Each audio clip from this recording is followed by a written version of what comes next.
Some of the themes discussed in this podcast are for mature audiences. Listener discretion is advised. This is a serialized podcast, so I suggest that you start at episode 1 to enjoy the whole story. Beware, my friend, trouble roads are to come. Tall grass, long snakes, fall not for their charm. Lift your head, forget the dance in your pride. Sometimes in life we need to be fooled twice.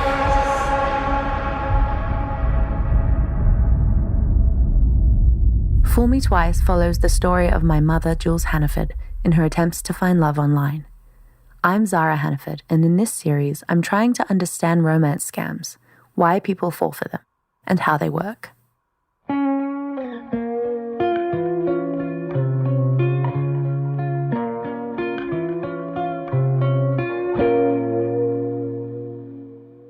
Following is a list of romance scam warning signs taken from the Australian website Scamwatch. You meet someone online and after just a few contacts they profess strong feelings for you and ask to chat with you privately. If you met on a dating site, they will try and move you away from the site and communicate via chat or email. Check. Their profile on the internet dating website or their Facebook page is not consistent with what they've told you. For example, their profile picture looks different to their description of themselves, or they say they're university educated but their English is poor.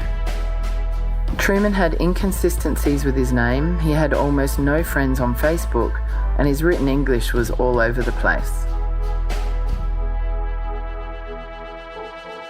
Their messages are often poorly written, vague, and escalate quickly from introduction to love. I was astonished and pretty uncomfortable at how soon he told me he loved me. They don't keep their promises and always have an excuse for why they can't travel to meet you. Excuses. Work, his phone shop, not enough vacation time, the list goes on. After gaining your trust, often waiting weeks, months, or even years, they tell you an elaborate story and ask for money, gifts, or your bank account and credit card details. This part, I'm sorry to say, was about to happen.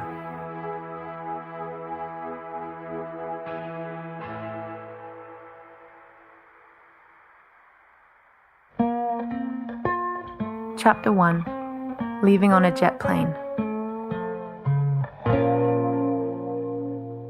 Here's the last email my mum wrote before getting on the flight to Manchester. Hey Truman, I'm on my way. I'm going to dinner with my daughter and her boyfriend, then off to the airport. The flight is leaving on time, all systems go. I'm a bit nervous, but really excited to see you. I assume you'll be meeting me at the airport? If not, let me know and I will get a cab to the hotel. Either way is fine. I will forward you my ticket just in case. I'll text you from Heathrow to let you know if the connecting flight is on time or if I have to hitchhike to you. Kidding. I'll see if you're on Skype later when I get to the airport. See you tomorrow. How freaky that we'll meet tomorrow. Cheers, Jules.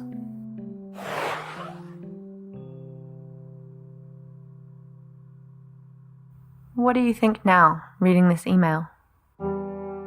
I just can't help but cringe. I noticed that I was using a sweet new nickname for him, True Man. I boarded the plane without receiving a response from him.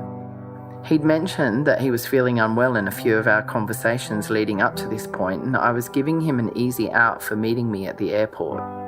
Was this because I didn't want to seem demanding? I was in for a shock when I arrived.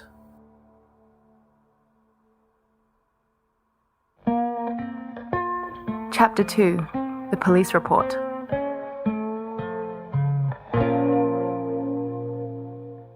The following is taken from the initial statement that my mum provided to the UK police. She has changed some names and added some details, but the events are retold from a record put down only days after it actually happened. I was headed to Manchester flying in from Hong Kong. When I arrived, there was a text saying Truman was really sick and asking if I could get a cab to the hotel in the city centre and he would meet me there. I waited in the hotel until midday. I'd arrived at 7:30am on Monday the 27th of December, and then finally I called him to see where he was. He said he'd been asleep after throwing up all night. Truman called a cab down to the hotel and asked me to meet him in the lobby. When I first laid eyes on him, he was leaning nonchalantly up against a countertop in the foyer and was smiling warmly as I approached him. I was pleased to see that he matched his photos and was well dressed and very handsome. We hugged and he seemed enthusiastic, friendly and very happy to see me. I was nervous but excited to finally meet him.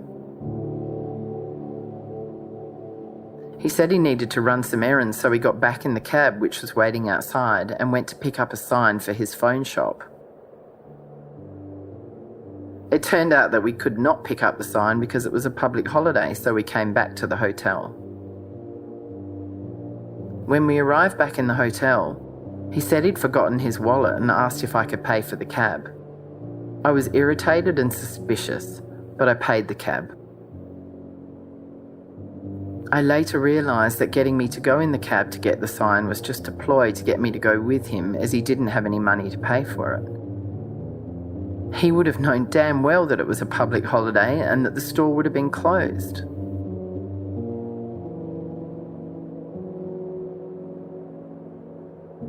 Truman later commented on how I reacted when he asked for this money and linked my response to my past experience with scammers to explain my reaction.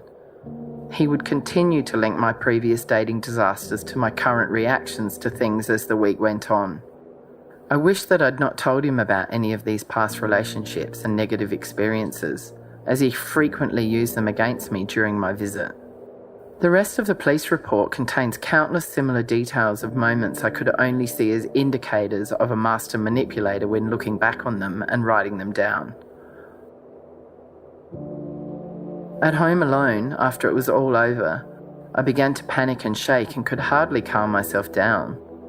Finally, I called a girlfriend who helped me see that it wasn't my fault, and that I just needed to stay calm and collected if I were to seek justice for what I'd been through. That was the push I needed. If I was going to be capable of telling my story, I had to keep my head.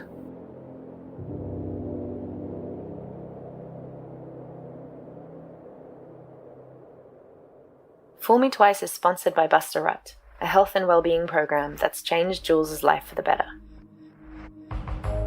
Angela Hancock is the founder of Buster Rut and is passionate about empowering her clients to perform at the highest levels in all areas of their lives, physically and mentally, both at work and play.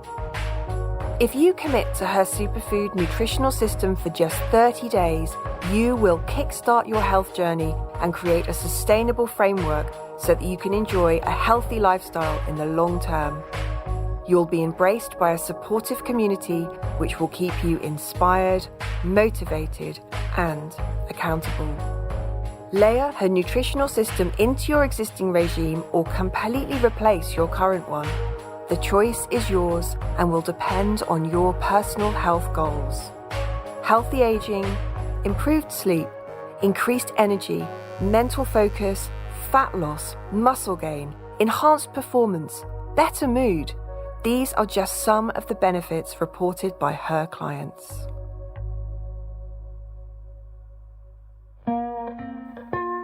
Chapter 3.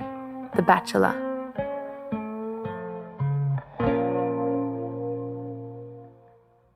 You've watched The Bachelor for years. Why do you think you like it so much? I love The Bachelor, and I'm only slightly embarrassed to admit it. When I try to work out why I like it so much, it feels complicated. I would absolutely count myself as a feminist.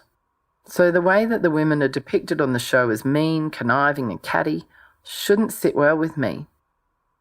On the other hand, it helps that there's also The Bachelorette, which shows the same catty, conniving behaviour from the male suitors.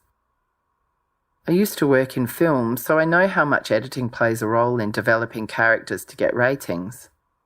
All these things should mean I can't stand the show, and yet I find myself tuning in season after season. I'm a sucker for romance. I love the entertainment of it all, and how it seems like a huge social experiment. The real feelings and yearning for partnership, connection and love keep me coming back to it season after season.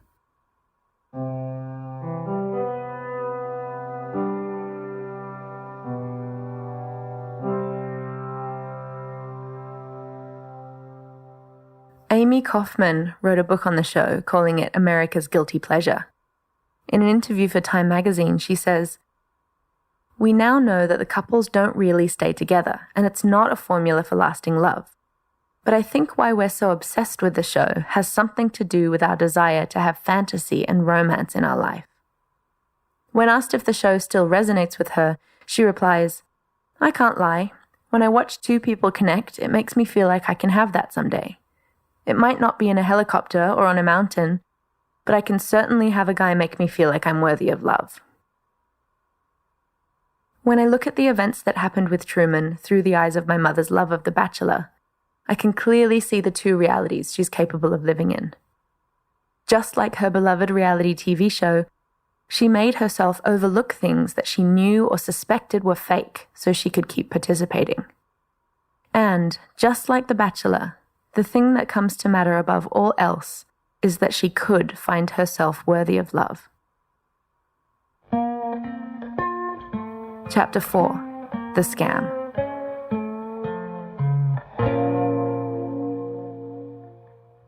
He took me to his phone shop opposite a large shopping centre in the city. I met his partner Jack, a short Caucasian guy who was around 50 years old. This was the guy with whom Truman was supposedly arranging to rent half of his shop. Truman only had one small counter in the shop, but he showed me all the stock that he had in his house of the phones from his old shop, which he'd recently shut down as he was moving to a new location. Truman told me he had sold some diamond jewellery to a pawn shop in the Mossman Centre, and the interest it was accumulating was a huge financial concern for him. He was also worried about the pawn shop selling it because the 6-month deadline to buy it back was imminent. He explained that if he could get his jewellery back, then he could actually sell it for a much greater value and pay off the rest of the lease on his new place and take over the entire shop. It wouldn't cover all of it, but it would be worth about $8,000 or $10,000 altogether, and he only needed £12,000 to secure the shop completely. He then excitedly told me he'd be able to resell the shop quickly and be able to move to Hong Kong in the next 3 to 6 months. Truman assured me that once he had his shop, he could then get on with selling phones and make loads of money. Truman was so convincing about how if he could just get his jewellery back, it would be the first step towards us being able to be together. He told me that he loved me and thought I was an amazing, kind, down-to-earth woman. He said he felt so lucky to have found me and felt that it was a new chapter in his life. These were all words that I so badly wanted to hear. His words overshadowed any concern that I had and pushed all of my worries out of my mind. I basked in his praise and I felt hopeful for the future. I offered to lend him money to get his jewellery back. I could feel his excitement at this offer, but I misinterpreted this reaction as his connection with me growing stronger. He promised he would pay me back as soon as the shop was up and running and turning a profit. He assured me that he would be so busy given the amazing location of the new shop in the city centre, and the money would flow into his business quickly. I felt like I was investing in us.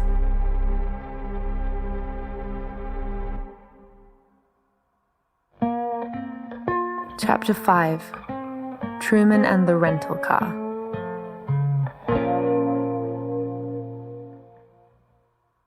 The day after she arrived, they went to hire a car at the airport. Truman told me he had been required to return his company car, which he said was a BMW, when he quit his job. I don't know why he didn't tell me it was an Audi, since the car in the photo he sent me was an Audi. Of course, this didn't cross my mind at the time. He said he would pay for the hire car, but if I could put it on my credit card, that would be really helpful because he only had a debit card. I agreed. He suggested that I rent it for 7 days as it was cheaper than for 5 days, and he said he could return it the following Tuesday, 3 days after I'd returned to Hong Kong. We went in to make the transaction. I asked the woman at the rental desk about insurance and had that added to the contract. I also decided just to book the car until Saturday when I was leaving, not Tuesday as Truman requested. I didn't feel right about doing that when it was in my name. I thought it would be a good idea if Truman added his name to the driver's list, so I suggested it. He refused straight away, even though it was a free and simple process. I couldn't figure out why he just wouldn't hand over his license and put his name down as a driver, because if someone else drove the car and crashed it, and they were not on the insurance, I could have been liable for the entire cost of the repairs. He kept insisting that I obey what he told me to do. So despite my misgivings, I gave up. With the car rented and the keys in my hand, we walked out to the parking lot. Here, he started raising his voice at me, saying I was not working as a part of a team and that he knew what I was doing. He screamed that I shouldn't have insured the car and that I should have booked the car until next Tuesday and he would return it. He yelled about the fact that I'd requested that he submit his name on the list of drivers. I could feel my throat growing tighter as I tried hard to hold back the tears. This was the moment when I felt fear in his presence for the first time.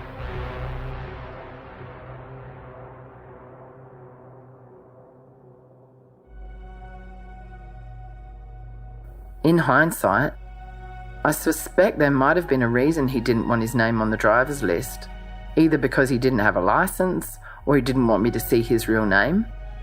It's possible he didn't want to get insurance so he could steal the car or hold it for ransom. As we got closer to the car, the verbal onslaught was too much for me to handle and I started crying. Truman softened and walked around to my side of the car, hugged me and explained that he had comprehensive insurance that would fix the car if it got damaged and that he didn't need his name on the hire contract.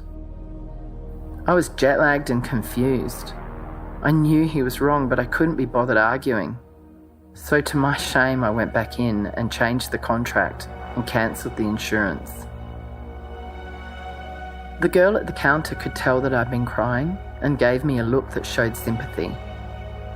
It was like a moment of shared reality between us women. She could see the hold that Truman had over me and how powerless I was in the face of his manipulation. It was my first big glaring sign that all was not right with the situation, but I let him charm me out of my fears. For the first time, I'd seen an unequivocally aggressive and nasty side of him, but he was able to allay my fears by going on a charm offensive once I'd done what he demanded. On the way back to Manchester in the hire car, he was friendly and sweet and joked with me. He was trying his best to get me on side and to forget about the incident in the car rental place. Sadly, I have to say it worked. My mood lifted and I soon forgot about how upset and concerned I'd been.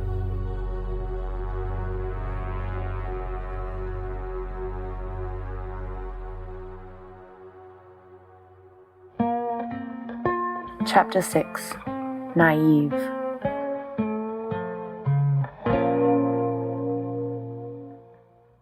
One aspect of trust and gullibility theory that's worth mentioning here is the part that's related to something called naive realism.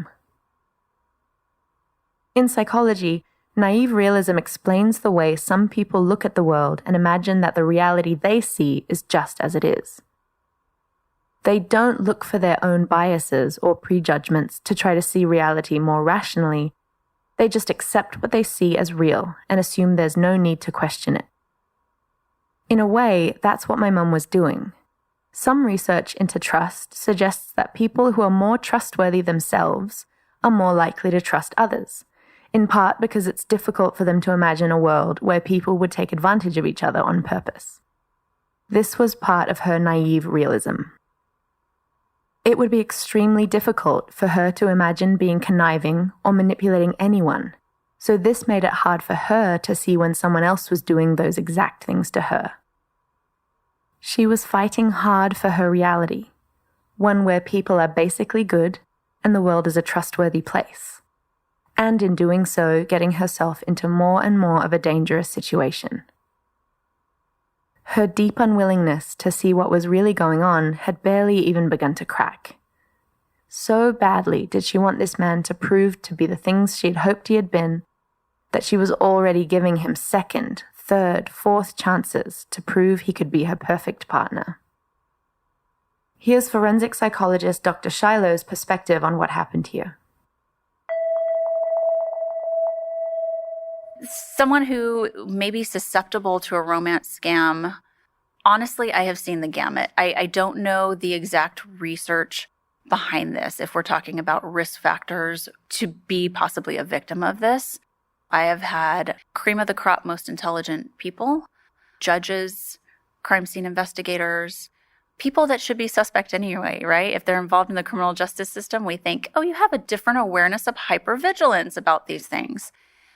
But guess what? They're human beings too, and they're seeking love and affirmation and trying to fill whatever void isn't there, whatever human need isn't being met for them at the moment. All of our behaviors are based on human needs. So if it's not being met for us, regardless of who we are, how smart we are, that's what makes someone susceptible.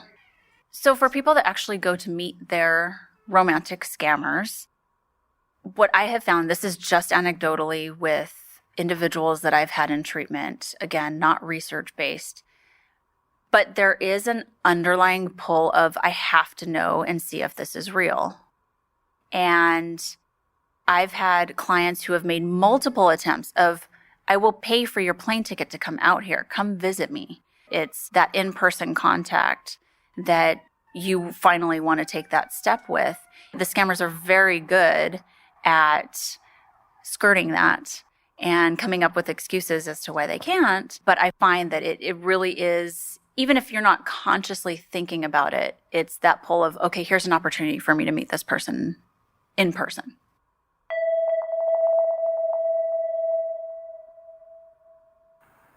Here's a few words from our sponsor, healer Michelle Harris, from Michelle Harris International.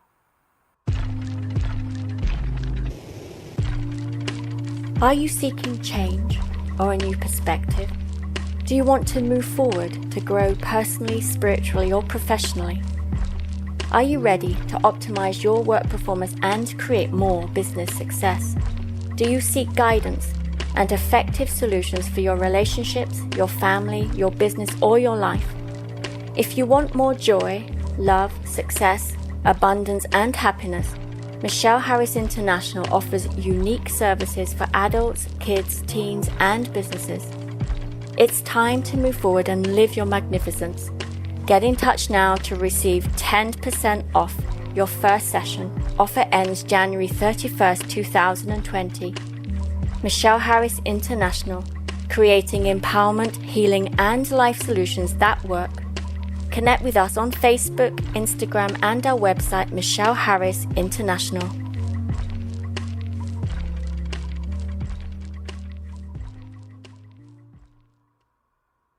Petro is 61 and from South Africa. She met her scammer on Instagram in 2017, and then they moved to Hangouts, and then he started calling her. He said he was the same age as her, and that they were born in the same month. He told her he lived in the USA and owned a house in Georgia. Petro did not see the red flags.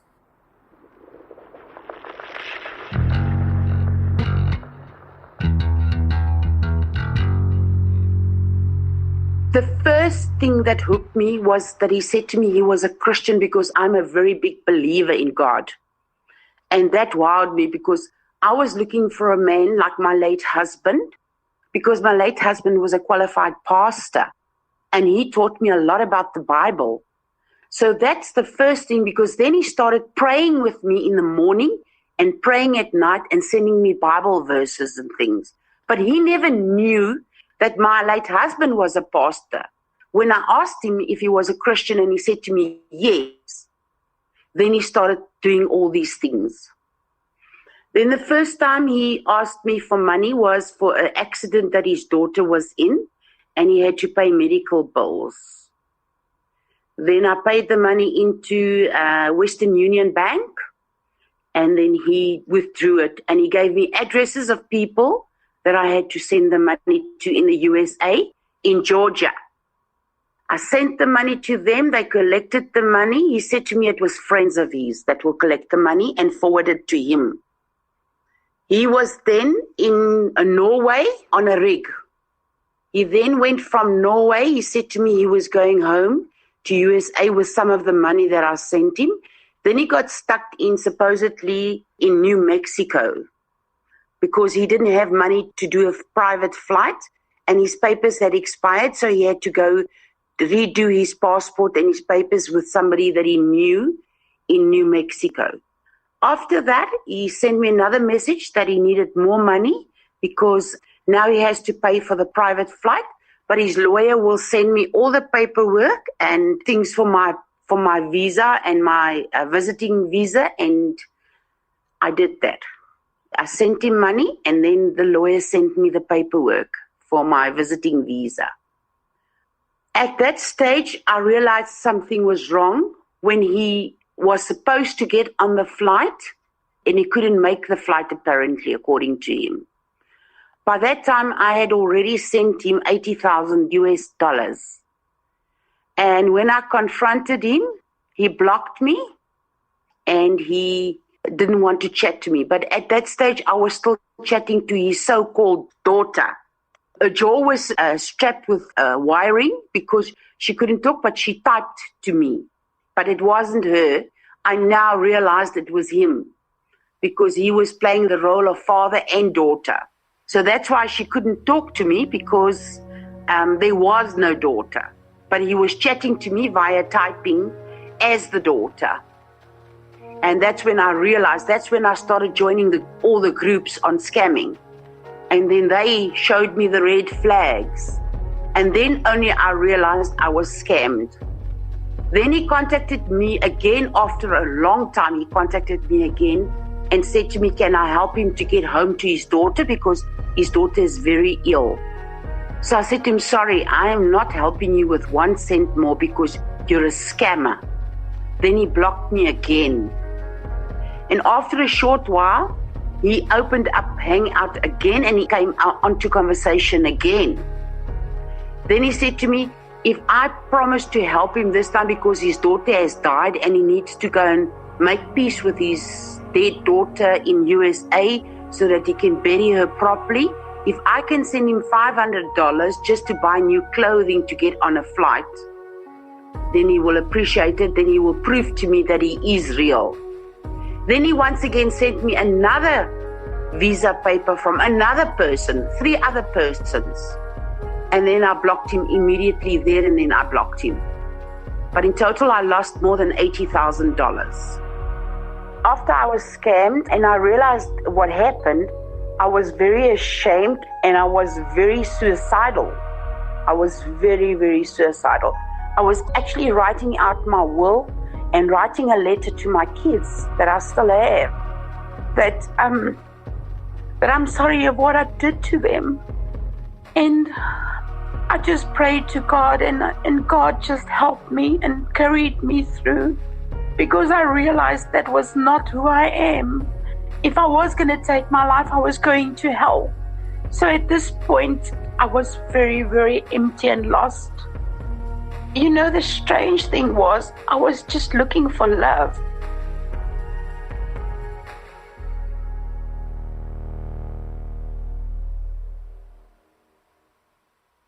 Losing everything was devastating. Petro was able to get his real details and images with the help of Advocate Against Romance Scams, and discovered he was living in South Africa. But the South African police wouldn't help her. Petro hopes that she can find a way to repair the relationships with her children.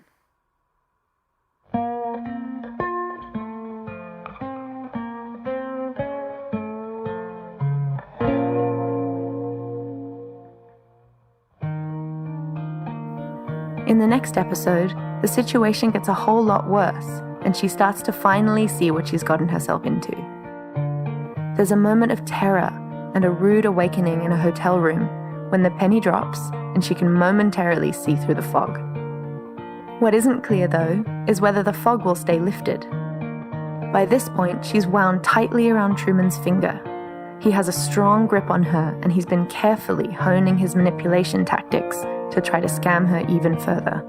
Make sure you listen to the next episode of Fool Me Twice. Scammed big time.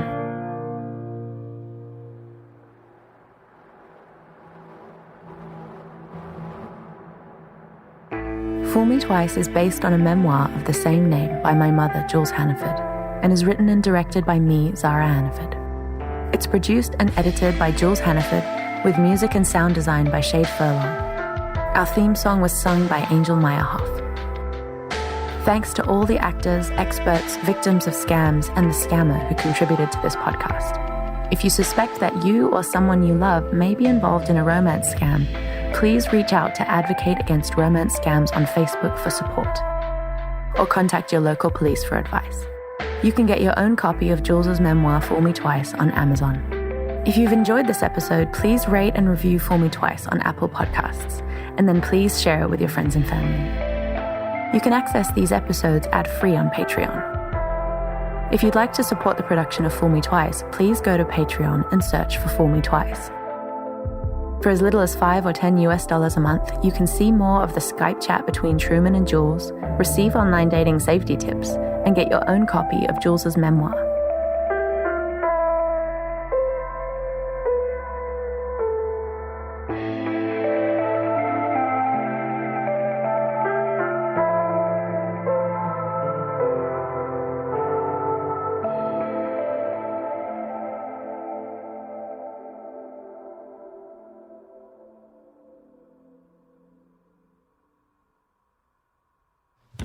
Hi, I'm Keegan. And I'm Cassie. And I'm Christina. Have you ever had a guy you're dating try and pick up your brother? Have you ever been on a date where a guy showed up wearing the exact same outfit as you? Have you ever been on a date where the guy sniffs you as a greeting? If so, this just might be the podcast for you. Tune in to My Worst Date. Because let's face it, misery loves company.